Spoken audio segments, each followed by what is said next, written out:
శ్రీశైలం వెళ్ళేసరికి మార్నింగ్ 8 అయిపోయింది. సో, వెళ్ళిన వెంటనే రూమ్ తీసుకొని ఫ్రెష్ అయ్యి దగ్గరలో ఉన్న అన్ని ప్లేసెస్ చూద్దామని అయితే డిసైడ్ అయ్యాము. ఈవినింగ్‌కి స్పర్శ దర్శనం అయితే బుక్ చేసుకున్నాము. నైట్ 9:30 స్లాట్‌కి అయితే బుక్ చేసుకున్నాము.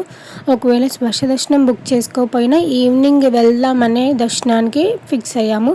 సో, అందుకని ముందుగా ఈ పాతాళ గంగ దగ్గరికి అయితే వచ్చి దీపం వెలిగించి పక్కనే బోట్ కనిపించిన వెంటనే డ్యామ్ వరకు బోట్ వెళ్ళి ఒక రౌండ్ వేసుకొని వస్తుందని చెప్తే, సో డ్యామ్ చూడొచ్చులే దగ్గరికి వెళ్ళి అని చెప్పి బోట్ అయితే ఎక్కేస్తున్నాము. చాలా బాగుంది వ్యూ అయితే. బోట్కి 1 పర్సన్కి 80 రూపీస్ అయితే ఛార్జ్ చేశారు. అండ్ పాతాళ గంగ కిందకి దిగటానికి up and down rope way ఉంటుంది.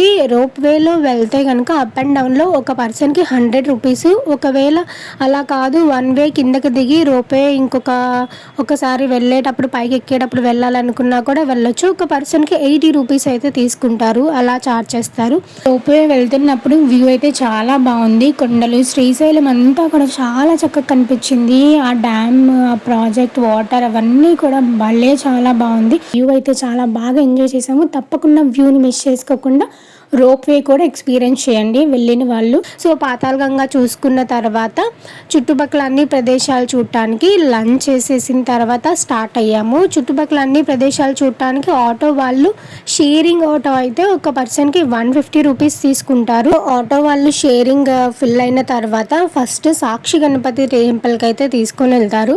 అక్కడి నుంచి హటకేశ్వరం, లలితాదేవి పీఠం, తర్వాత శిఖరం అయితే తీసుకెళ్తారు. శిఖరం దగ్గర నుంచి ఆ స్వామివారి గోపురాలు అయితే చూడొచ్చు నందీశ్వరి కొమ్ముళ్ళ నుంచి. అది శిఖరం దగ్గర 20 రూపీస్ ఒక పర్సన్కి అయితే టికెట్ తీసుకుంటారు.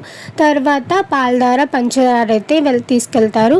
సో, అక్కడ వాటర్ అయితే చాలా ప్యూర్గా ఉన్నాయి. మినరల్ వాటర్ లాగా అనిపించాయి నాకు తాగిన వెంటనే కూడా.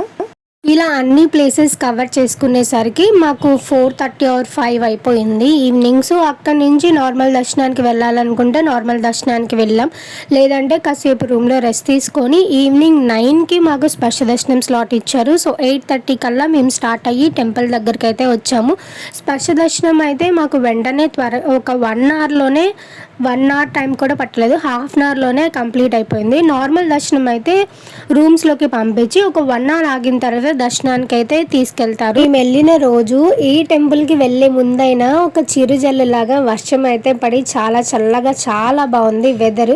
చాలా బాగా ఎంజాయ్ అయితే చేసాము. తప్పకుండా మీరు వెళ్ళినప్పుడు ఇవన్నీ ప్రదేశాలు కూడా చూడండి. అయినా శ్రీశైలం వెళ్తే కనుక మిస్ అవ్వకుండా ఇవన్నీ తప్పకుండా చూసిరండి, చాలా బాగుంటుంది. Thanks for watching. సబ్స్క్రైబ్ చేసుకోవటం మర్చిపోవద్దు.